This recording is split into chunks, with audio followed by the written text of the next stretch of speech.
Meet Natalie. Natalie loves books. This is your brain on books. Any questions? And this is Angela. She's a very serious jazz singer. Shooby-dooby-dooby-doop-doop-doo. And sure, we both like to stay informed, but this world sometimes, am I right? You know what we need? 30 minutes of meditation. Pop culture meditation. So we're here to remind you. We get it. You're smart. But right now, take a deep breath and put your books down. Oh. Hey, Angela. What's up? Hey, Natalie. How you doing, girlfriend? I'm good. What's going on with you? I'm just over here, like, chilling, you know. Did you not have a nice time in the mountains? I did. I had a wonderful time. It wore me out, though. Lisa was great. It was so fun to be together. We had such a fabulous time. We sat and just looked at the mountains, and we did some hiking. We went to the hike at the top of Grandfather Mountain, which was so cool.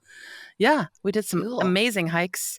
We walked across the Mile High Bridge, and we went to Blowing Rock and saw the actual Blowing Rock. Okay. If you've never been to that part of North Carolina, it's really, really beautiful and really fun. I've been to Sliding Rock. Which seems to be the opposite of Blowing Rock. Yes, blowing and sliding and sliding and blowing. Yeah, no, I don't know. Yeah. Anyway, how are you? What's new with you, girlfriend? Nothing much. Okay. Well, I guess that's the end of that conversation. What are you talking about? I've already talked about that. I'm just joking. I know. That I'm engaged. Oh, yes, queen, you're engaged. Yeah, but we're not turning this into the engaged podcast. But I think it's going to be a Scott year Jones, of engaged. And he's a super hunk, and I like him a lot. I like him. I'm glad you like him a lot. I like him a lot too, except for I haven't met him in IRL, but I will soon. Well, yeah. Mm-hmm. Well, everybody's very excited and happy that you finally met your Phil Dunphy. I think, and you know what's so funny with this situation though, Ange? Yeah. I think I'm the Phil Dunphy. Really? Yeah. You're the he's Phil. like way more organized, put together, like not Claire. He's not Claire, but he's very much more streamlined, shit together. Yeah. And I'm the Phil. Which is you're like my self-fulfilling prophecy. Yeah. Yeah, for sure. What's interesting though is that like you had to put that out there in order for this man to find you. So I think, ladies, if you're out there and you're single, you need to fly your Phil Dunphy freak flag because that's if you're into Phil Dunphy. Well, yeah. If you're into don't summon me, I'm taken. No, don't summon Natalie. Don't put. I can't be all y'all's Phil Dunphy. No, but I do think like you put it out there and then this man came to you and he's a wonderful man and it's meant to be. So very much. That's very exciting. So I just love that for you. I truly do. And anyway, so everybody, welcome to Put Your Books Down. Welcome to Natalie, Put Your Books Down. Yep. Today, take it away. Today we're going to talk about one of our favorite movies, starring the magical, perfect Goldie Hawn. Yep. Most charismatic actress, I think, to have ever walked the earth, in my opinion. That's a large statement. But yes, she's besides wonderful. Lucille Ball as Lucy Ricardo. She's up there. Yeah. I mean, as Lucy Ricardo, you know. Right. Anyway, this movie is, it's listed as a comedy, but I have to tell you, I used to watch it when I was little a lot and I didn't understand a lot of it. Same. It's pretty dark, dude. Same. This movie, like, breaks my heart. It is. And is weirdly relatable. Yes. And I know you and I, look, I mean, for some gals that grew up pretty privileged and I didn't know, who I was for a very long time. And anyway, Goldie Hawn, the story is basically, it's like, it's a makeover type movie, but it's more a makeover of Goldie Hawn's soul. It's like a soul makeover. And her power, and like her as a power person. And her voice and just realizing who she is and what she's capable of because she's been told that she's not capable of really anything other than being pretty her whole life. And that her worth was based on what a man gave her. Yeah. And that she is more than that. and that she actually can do things without a man in her life. This is a woman that has never been single in her life. She's never been alone in her life. It starts with her getting married to this man and have this wedding. Side note, did you realize that the guy she's married in the first is Albert Brooks? And did he have a complete face transplant? Because that does not look like him. Natalie, I had to go back when I looked at the credits and I was like, wait a minute, that was Albert Brooks? Also, he's like getting so frisky with her and like it's so no, he's a piece of shit. He's a piece of garbage. Yes. Let me back up one thing though. I want to say that I love the opening thing on the screen that says at 8 years old, Judy Benjamin confessed to her friend, "All I want is a big house, nice clothes, 2 closets, a live-in maid, and a professional man for a husband." And that is what she got. And it's like, yeah, that's all she wanted. What's so funny about that is if Bruce comes on the pod, when he comes on the pod, if he hears this episode, he's going to say, when I was little, he would always try to show me like how to cook because I'd sit in the kitchen while he would be cooking dinner. And like when my mom would too, and I'd sit and hang out and they'd be like, pay attention and watch. And I'd be like, I don't need to. I'm going to have a chef.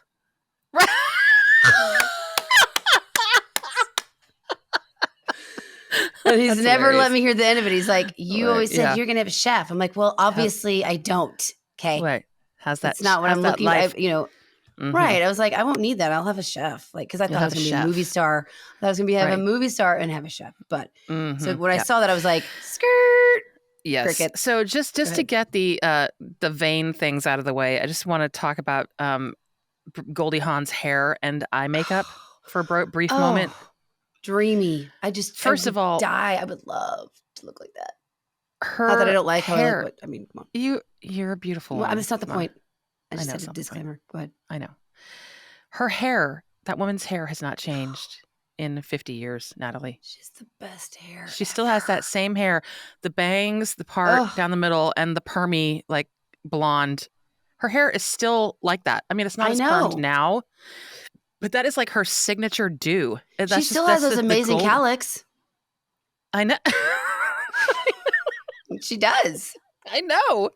And she still does her eye makeup with that like eyeliner on the bottom, and then like a doe, I know, just like this sweet Bambi. I know, baby doe, precious Bambi. I know. Yes. So also, I wanted to say about this. Nancy Meyers wrote. Did she write it or direct it? I can't remember. She wrote it. It's her first screenplay. And I just have to say, like, I love Nancy Meyers so much. And I didn't know this, of course, when I was watching this when I was, 10 years old or whatever, however old I was. But like, there's a look to this movie. I was -3. You were -3. There's like a look to this and like a vibe to this that is so Nancy Meyers, especially in the interiors of her bedroom where she's laying on her bed and that white shelf with like the blue stuff in the background. It's like painted on the background, and then like the curtains and the bedspread all match, and you're just like, oh my gosh, this is so like wow. Anyway, I just had to point that out. But you think it's supposed to be a rom-com, and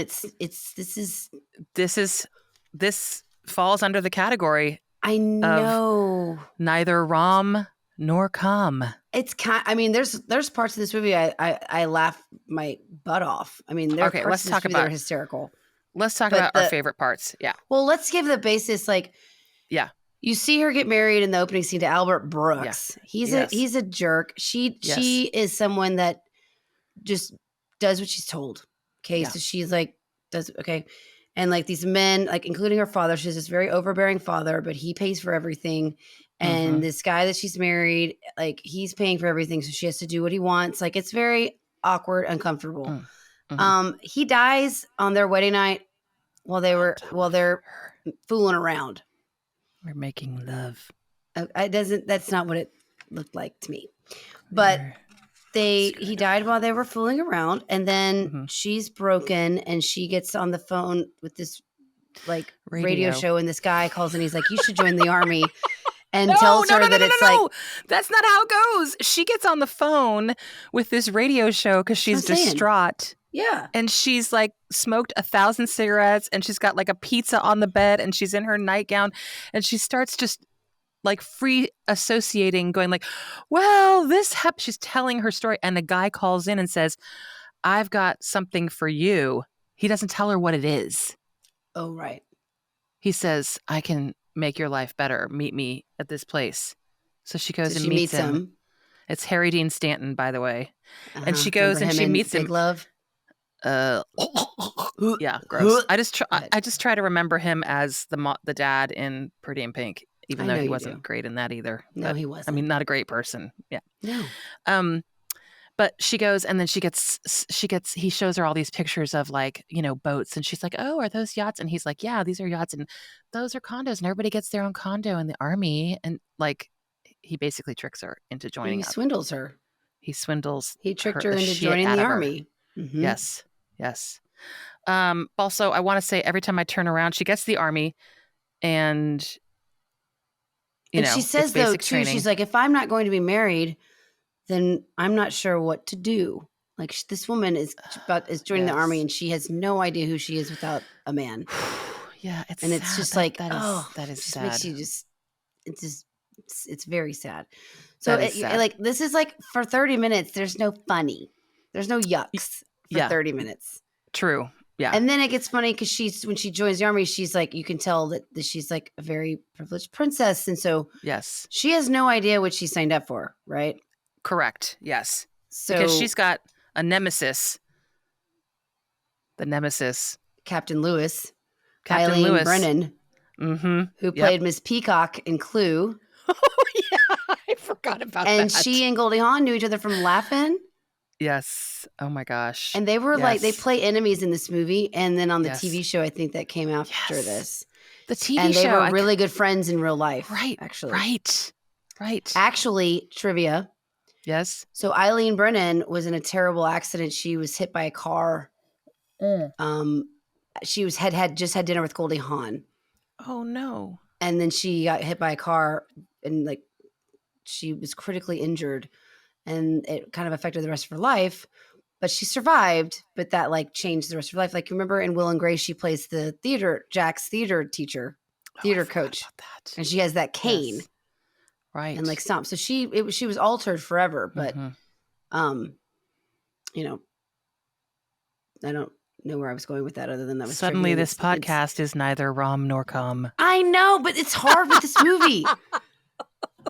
Because this movie is amazing, but it's just like the funny parts are like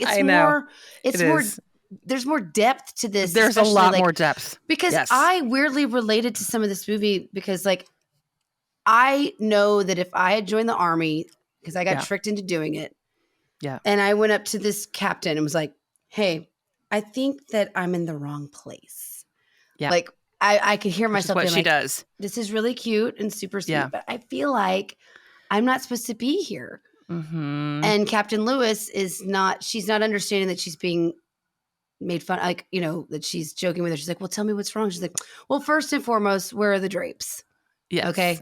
Mm-hmm. She's like, I will be up at the crack of dawn. Yeah. She's like, oh no, yes. What else? She's like, have you seen the toilets? Mm-hmm. There are urinals in there. Yeah. And I'm not a big complainer, but I could see like, I could feel myself if I was thrown in that situation. Like I had to do Outward Bound in high school, but like I was fine with that. But as an adult, I'd be like, I don't want to cause trouble, but really? I don't camp. Okay. Right. Do you not camp? At my age? No. Do you? I need a cabin. I'm older than you. So you don't even like glamping? If glamping means a cabin in the woods with a working toilet and doors that lock, of course. What are you afraid? My parents have a fabulous river house in Heber Springs. I love that place, but I don't want a tent. But I'm scared of bears. Okay. Oh, you're scared of bears? Yes. Dude, I saw bears when I was in. Mine. Really? I saw bears like up close and personal when I was in the mountains this last weekend. I respect them. I love bears. Like I watched two grizzly bears snuggle at the San Diego Zoo for like 45 minutes one time. Wow. Whoa. But I don't want to seemed a little excessive. Well, I was bored and I don't want to be in the wild with them. I don't know. All right. Well, go anyway, back. so what you were saying is basically that you would be in basic training and you'd be like, excuse me, I don't think I'm in the right place, which is I'd exactly be what like, she can I does. quit? Yeah. And Because she then was told that she could quit at any she time. was told that she could quit at any time. Also, she has another nemesis named Gianelli, who is played by she's the one with the red bra and the red underwear that Yes. we can't get enough of, because it's just like, oh my gosh, Yes. every single time I turn around, she's got this red underwear, and she is Tori Z. Callum, and she plays Angie Bonpensiero on Sopranos. She's I Pussy's wife. know. I said pussy. Yes. Sorry. Oh, But R.I.P. yes. Yeah, I know. Anyway. I mean, in the show, I don't know, in real life. Anywho, let's move Sorry along. about that. So, just the whole thing about this movie for me is that she goes into the army. She thinks that she can't do it and she's a terrible soldier or whatever. She decides that she's going to quit, but then she gets, they're going to discharge her. And then what makes her change her mind? Her parents show up and her dad basically dresses her down and says, like, we never thought you could do much anyway. We've told everybody that you've lost your freaking mind and that you're in an insane asylum because we didn't know where you've been for the last 8 days. And something in her mind clicks. You've never been smart. You've never been smart. You've never been anything worth anything. And something clicks in that moment and she decides she's going to grow a pair and she's going to go out there and be the best darn soldier she can be. And then was she not? And then it really does start to get like more light after that. She starts to like, then she's going through boot camp and she's trying really hard. And she's, of course, the montage of her running through all of the obstacle courses and trying to climb the wall and blah, blah, blah. Making her bed and like bouncing a quarter off of it. Yes. Being the best darn soldier she can be. Right. And they're in Biloxi, Mississippi. Yes. And that's where my parents met. Oh my gosh. Because my dad was in the Air Force. Oh my gosh. I forgot all about that. Yeah. They do pronounce Biloxi wrong. They say Biloxi the whole time. I know, it's Biloxi. like, hey, Hollywood, it's Biloxi. Yeah. But so anyway, yes. And we can't not mention the relationship between Captain Lewis and Craig T. Nelson. Coach. And Poltergeist. We've talked about him before. Oh my gosh. I forgot to tell you, I watched Poltergeist last weekend. I know. You can't do that right now, though. We have to save that for October. Okay. Yes. But then, yes. And they're having a little affair. And But then he also has an affair with the nerd, the kiss ass, the yes. That Bailey. Cringy, the kiss ass. There's always that Bailey. one. There is. She's the one. There's another soldier. Also, Mary Kay Place is in this, and I love her. Do you know who that is? That? No. She plays the friend with the long hair who like is outsmarting. They like outsmart everybody with it. She's in like tons of stuff. Like Mary Kay Place is a character actress who's been in tons of stuff. Like she was in My So-Called Life. She plays the friend's mom. She was in West Wing, which you haven't seen. She plays the Surgeon General. Anyway, if you saw her face again, you would remember. Anyway, the movie starts getting really funny, and the next thing we know, like Captain Lewis, played by Eileen Brennan, she's being like going to a different post because I guess she got and she was drunk and blah blah blah. So they decide to play a little trick on her. And when I was a kid, this was my favorite scene. Same. It's like that Great Outdoors with the bear, with the shooting the bear buns. Yes. Same and you laughing. Think it's so funny. They go and they sneak into her room while she's getting ready. And she's like listening to Deep Purple on the radio. And she's like, she's packing her bags and she's all whatever.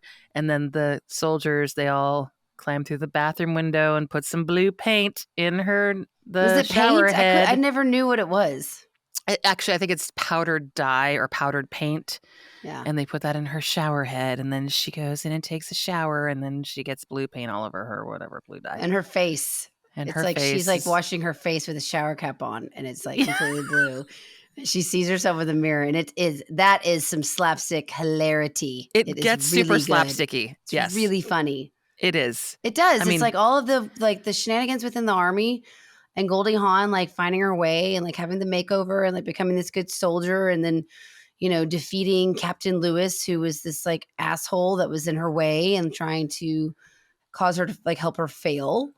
Yeah. And then she like wins the color wars, like helps them win. Then she shows how good she is. And then they have this cute dance scene where Goldie Hawn is doing when Goldie Hawn dances. Yes. All is well in the world. True. For me. Yes. Yes. I mean, yes. she still dances the same. Like I watch her Instagram and she still does the same dance moves. And she kind of does it in each movie she's in. She has a dance scene and it's the same dance moves. And it's just, I love her, but I think she's just so endearing and darling. And it's just like, and cool. She's also just really cool.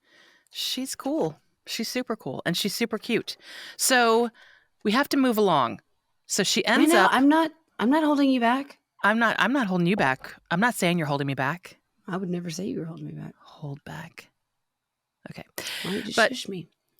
I'm sorry. I wasn't trying to shush. Oh, I'm sorry. Oh, this Natalie doesn't like it. Doesn't like being shushed. Why don't you just tell me to calm down? Oh, never in the history of anyone calming down did telling them to calm down ever make them calm down. Just FYI. No. So, I'm fine. Go ahead. Some deep breaths. Okay. Oh, a little strife on the pod today. A little heat. A little bit of heat. Well, maybe that will cause some magic. So go on. Right.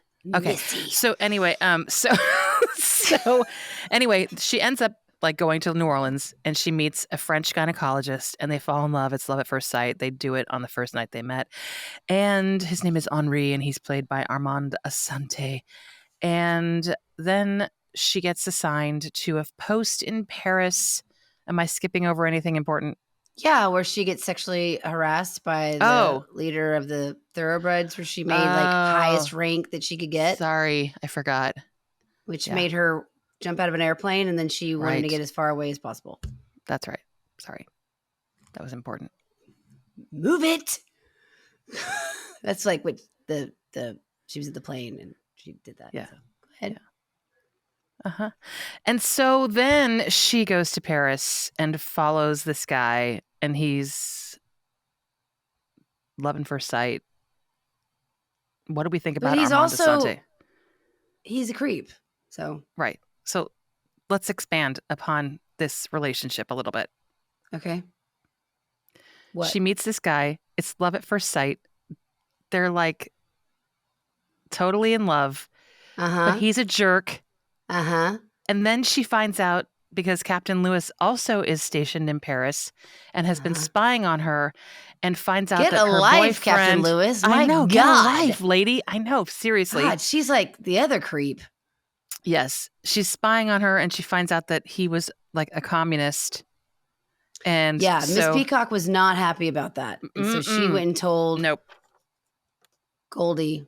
Yeah, and she says, I'm not going to have you giving away national secrets while you're in the throes of passion.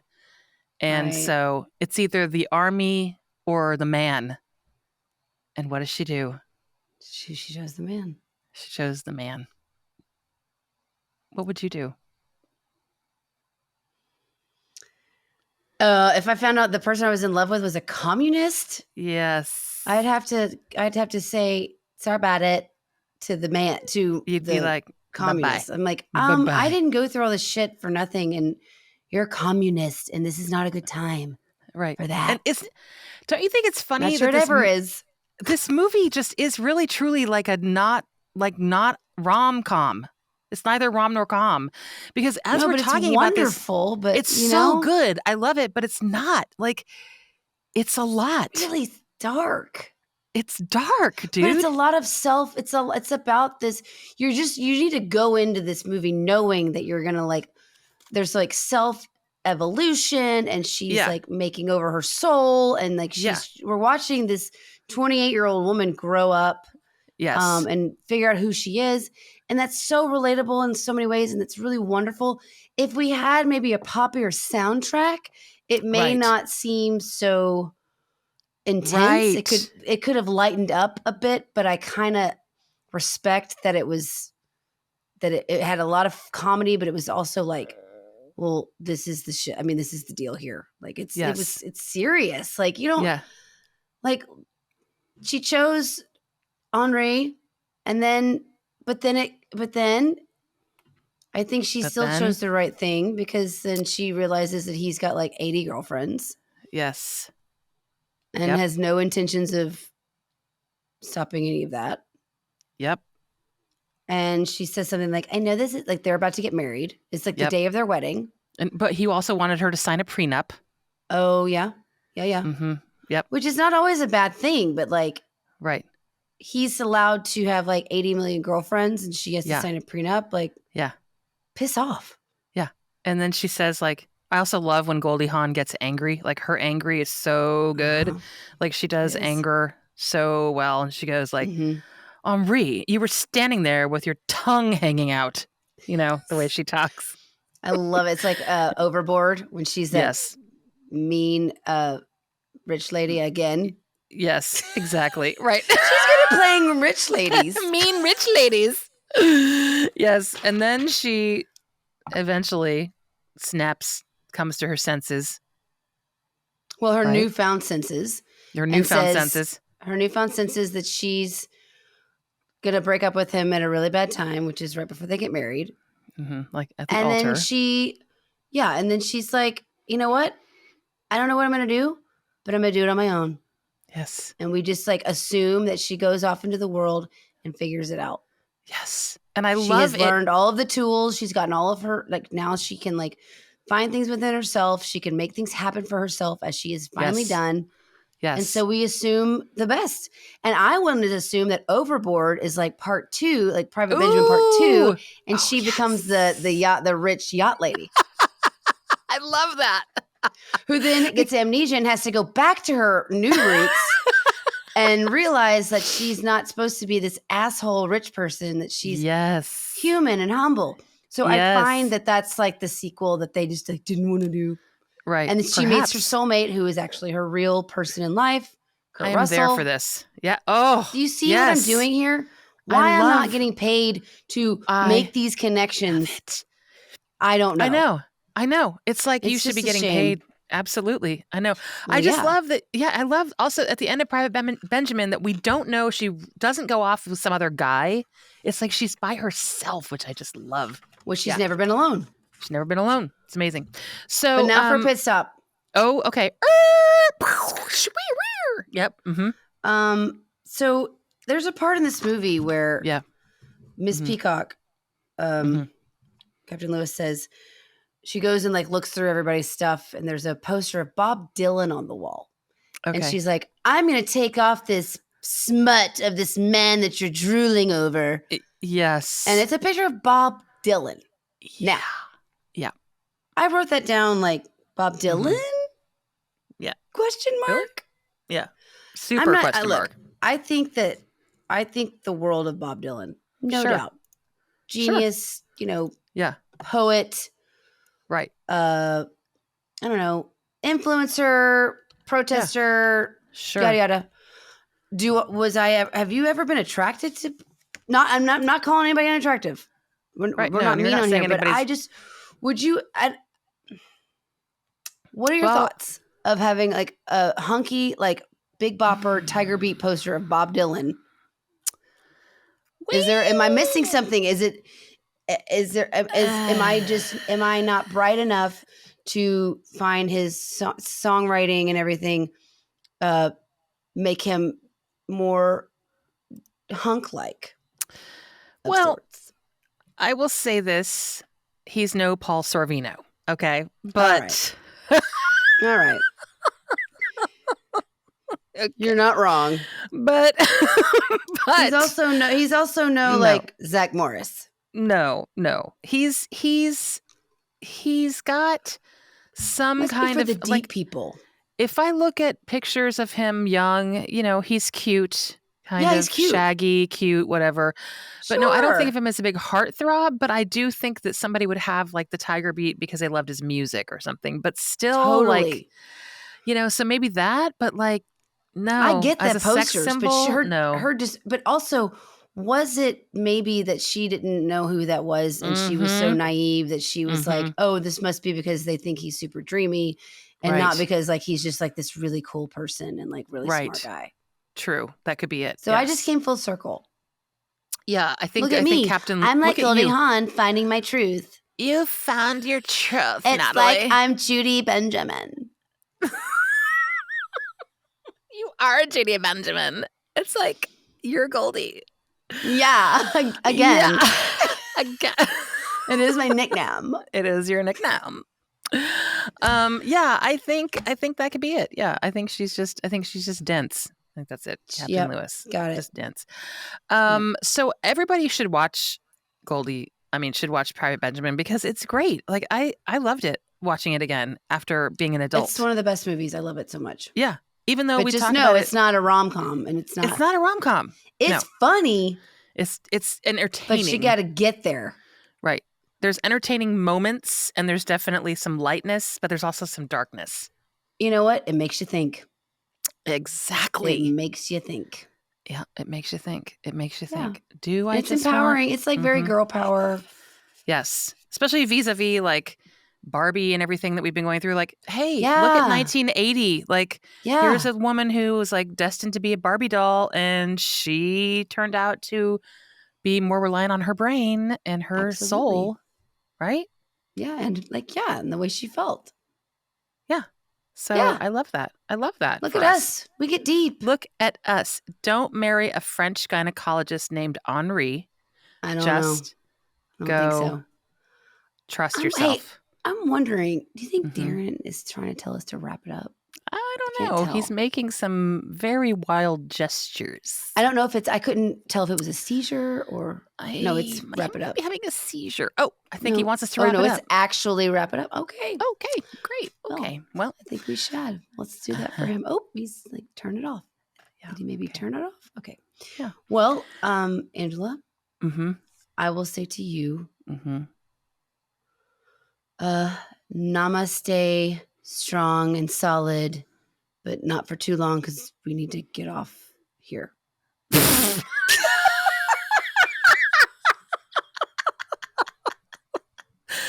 Namaste, neither rum nor calm.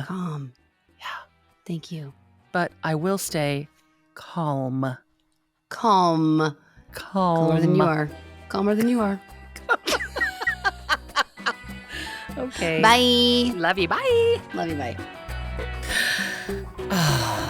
Now, isn't that better? Thanks for listening. Feel free to leave us a review and be sure to subscribe wherever you get your shows. Put Your Books Down is produced by ClantonCreative.com.